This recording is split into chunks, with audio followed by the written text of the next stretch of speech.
Eto na tayo sa ating mga patuloy na segments ngayong gabi, ang nakakaaliw at nakakabaliw ng mga segments ngayong gabi. Eto na tayo sa ating second segment for tonight, kung saan bawat tanong ay may kasagutan o bawat katanungan ay may kapalit na kasagutan. Maligayang pagdating sa ating second segment for tonight, ang isang tanong, isang sagot. Eto na Gar.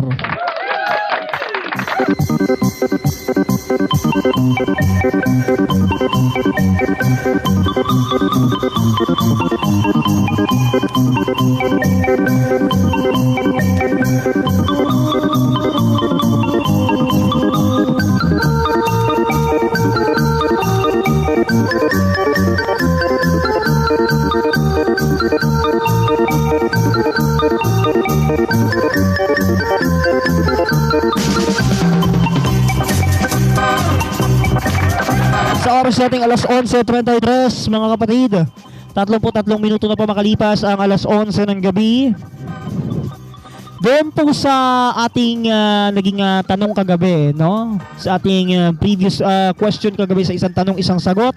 Itutuloy niyo po ang kasagutan ngayong gabi dito sa ating katanungan na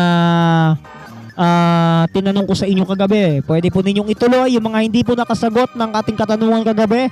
Pwede pa po kayong humabol mga kapatid. Para naman sa gayon ay yung mga kasagutan ninyo na hindi ko na nabasa kagabi ay mababasa natin ngayong gabi dito sa programa. So, ano na mga kapatid, babalikan ko po ang katanungan tinanong ko sa inyo sa ating segment kagabi na isang tanong, isang sagot. Babalikan natin ang katanungan yan. Ito na ang tanong.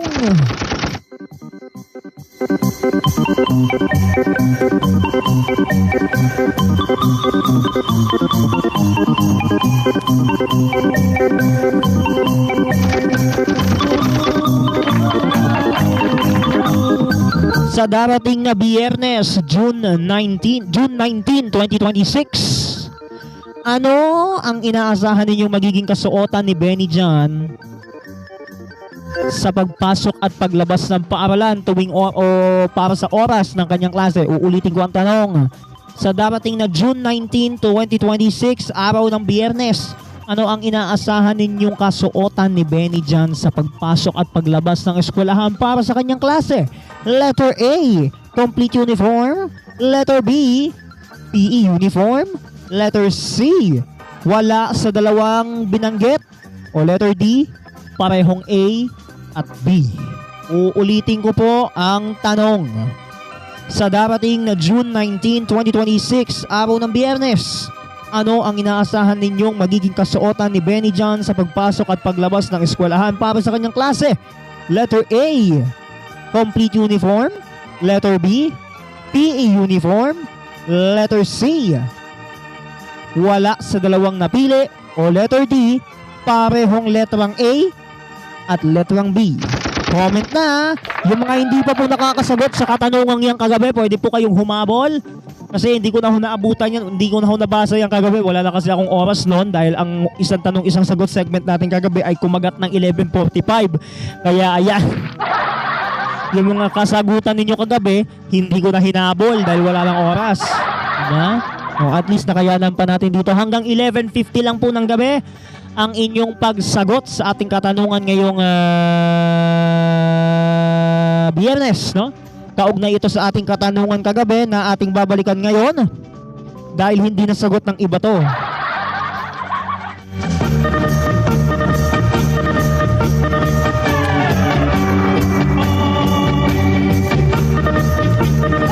Bato, pati yung background music magpapaindak pa ng gabi natin. Pambihira naman buhay yan. Anyway mga kapatid, alas 11:36, pwede na ho kayo sumagot mga kapatid sa mga nagpapaulit na po ng ating katanungan. Uulitin ko po ang tanong natin. Sa darating na Biyernes, June 19, 2026, ano ang inaasahan ano ang inaasahan ninyong ulitin ko ulit ha. Mali yung teleprompter. mali yung prompt natin, mali yung prompter natin eh. Anyway po. Uulitin ko po ang tanong. Sa darating na Biyernes, June 19, 2026, ano ang inaasahan ninyong magiging kasuotan ni Benny John sa pagpasok at paglabas ng eskwelahan para sa kanyang klase? Letter A, complete uniform. PE uniform tuloy. Letter A, complete uniform. Letter B, PE uniform. Letter C, wala sa dalawang nabanggit o napili. O letter D, parehong letter A at B. Uulitin ko po. Sa darating na Biyernes, June 19, 2026, ano ang inaasahan ninyong magiging kasuotan ni Benny John sa pagpasok at paglabas ng eskwelahan para sa kanyang klase? Letter A, complete uniform. Letter B, PE uniform. Letter C, wala sa dalawang napili. O letter D, parehong A at B. Ayan po mga kapatid, ayan ha. Sa mga hindi ho sa mga late na ho nakahabol ng kanilang kasagutan kagabi, pwede na po kayo mag-comment muli ng inyong kasagutan dito sa ating programa. May mga nabubuhay naman ng comment na tayo ngayong gabing ito ng Friday. Sabi nila rito, letter B, PE uniform. Wow, nadali agad-agad ah. Ang bilis.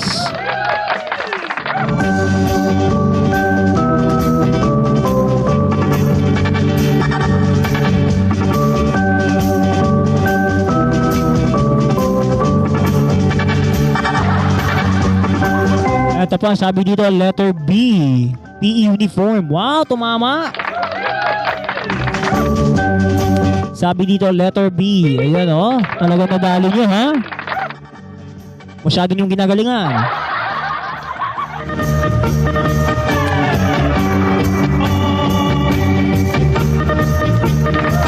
Sabi pa rito, letter B, PE uniform. Aba! Talagang ine-expect nyo yon? Malalaman natin yan. Kasi pwede natin balikan yan next Thursday. Hindi ko lang alam kung nailagay ko ba dito. June 18, i-check natin. I-check ko lang muna yung ating date ha. Ay, ang bongga, meron nga.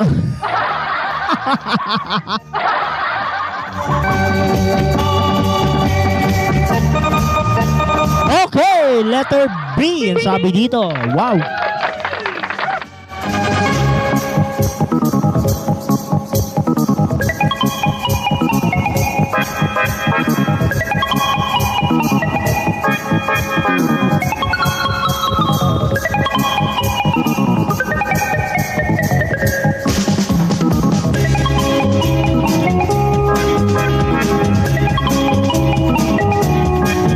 Sabi dito, letter A, complete uniform, yan ina-expect mo? Wow! Huwag kang umasang yan ang isusuot niya. Matik na po yan, mali na po yan.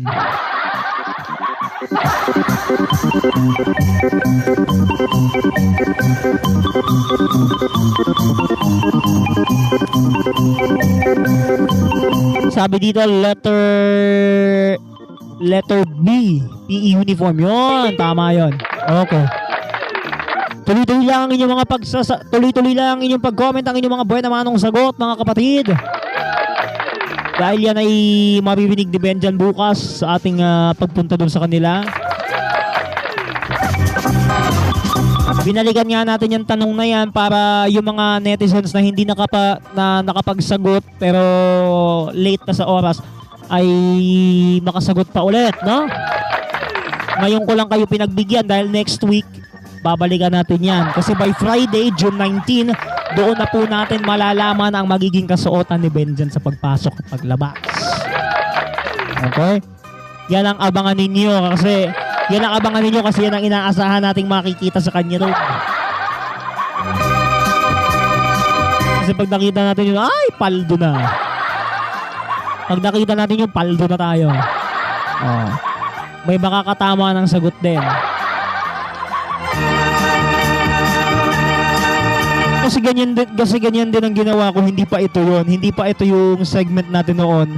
Nag-question of the day pa ako bago na ay nagsimula ng programa, diba? Tapos kinabukasan doon natin binubunyag yung mga tamang sagot. At sabay-sabay ko nang binabasa yung mga comment ng mga netizens natin. Na kapag may nakitang tama at may nakitang maling sagot, alam na siguro.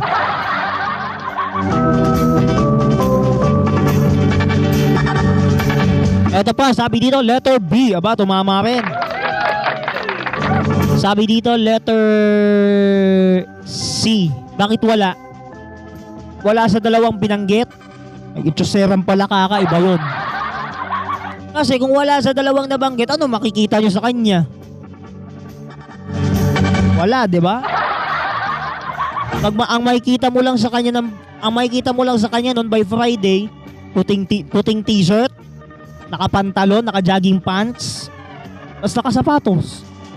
Kasi kung yun ang sagot mo, ay automatic, ibang usapan na yan. Masusuot lang niya yun pag may Bible study sa parokya. Ayan ha. Alam nyo na yun. Unawain nyo na sa susunod ha. Kasi baka mamaya mabigla kayo, ewan ko na lang.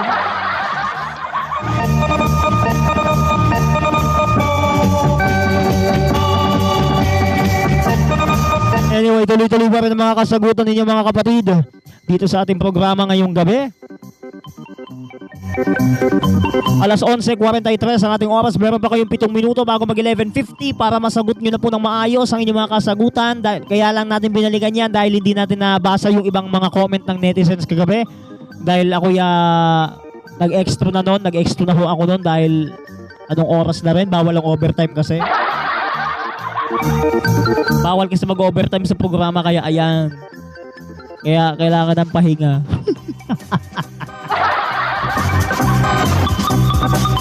Ang bira naman buhay yan, Diyos ko. Anyway po mga kapatid, eto na, tuloy-tuloy tayo. Eto na, sabi dito, letter B. Aba, buhay na naman, no? Tumama rin. Tumama rin ang sagot. Sabi pa rito, ang tamang sagot dyan ay letter B. Yes! Wow, baka may makaka-plus points din. Taray naman ng plus points. Para ka alam mo, di nakapasa sa exam. Diyos ko ha, ibang usapan na po yan ha.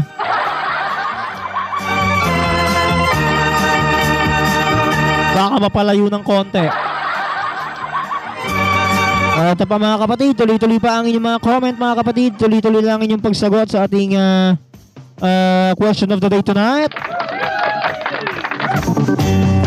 Dito sa ating isang tanong, isang sagot segment. Ako mukhang magkaka-aberya na yung mic natin ngayong gabi Pabigay na ng pabigay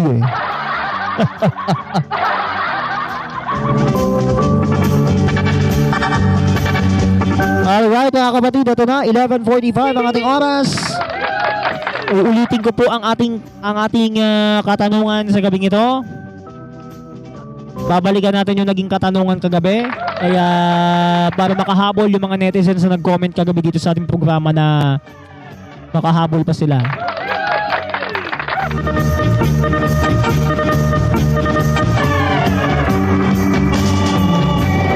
Sabi dito, letter B. Yun! Tumama din. Thank you, Lord. Tumama rin ang sagot. Diba? Nadapuan ng swerte. Saan ka pa?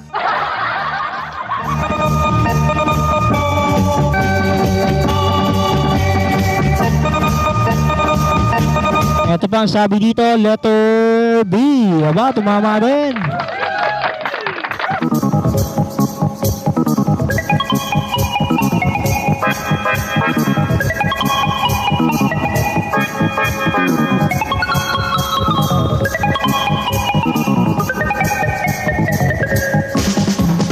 Ayan, uulitin ko po ang ating katanungan sa mga humahabol pa po ng kanilang mga kasagutan. Uulitin ko po ang katanungan natin ngayong gabi mga kapatid. Ito pa, sabi dito, letter B. Yun uulitin ko po ang tanong natin. Pwede pa po kayong mag-comment dyan habang inuulit ko po ang ating katanungan ngayong gabi.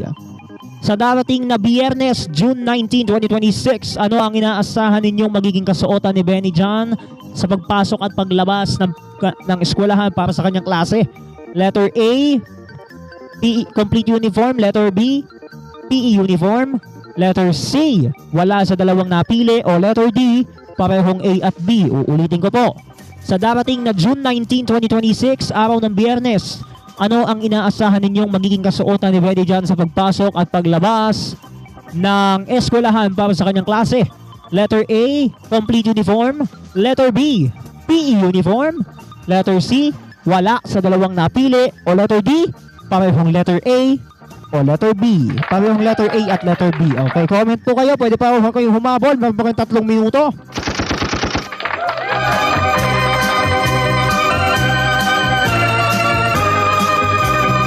At pa, sabi dito, letter B. Tumama ah. Aba, talagang pumapaldo kayo ha. Hanep.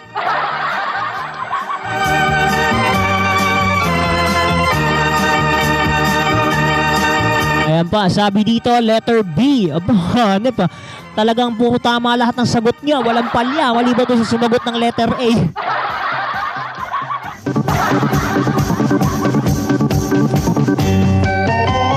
Maliban doon sa sumagot ng letter A. Ang bihirang buhay yan.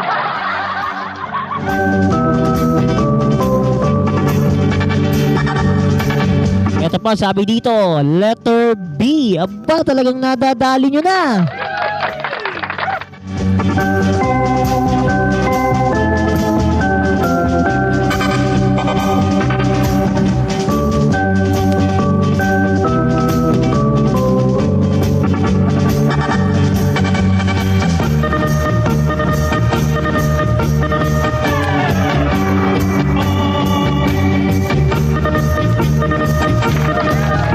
.48 ang ating oras mga kapatid. Ito pa, sabi dito, ang tamang sagot po dyan ay letter B. Ayun, oh. Meron pa kayong 1 minuto mga kapatid. Ayan, letter B ang tamang sagot dito. Ayan, tama. Okay. Tumatama na kayo ha. Parang may tama na kayo. Joke lang. Anyway po mga kapatid, tuloy-tuloy tayo. 11:49 sa inyong mga basan.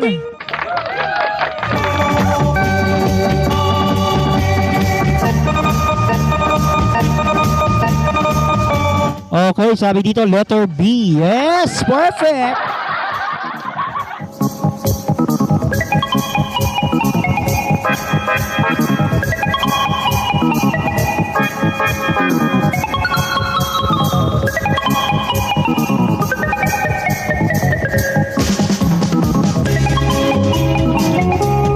Ayan na nga po mga kapatid ang ating segment for tonight, ang ating isang tanong, isang sagot. Kung saan bawat katanungan ay may kapalit na kasagutan. Eto na, garo.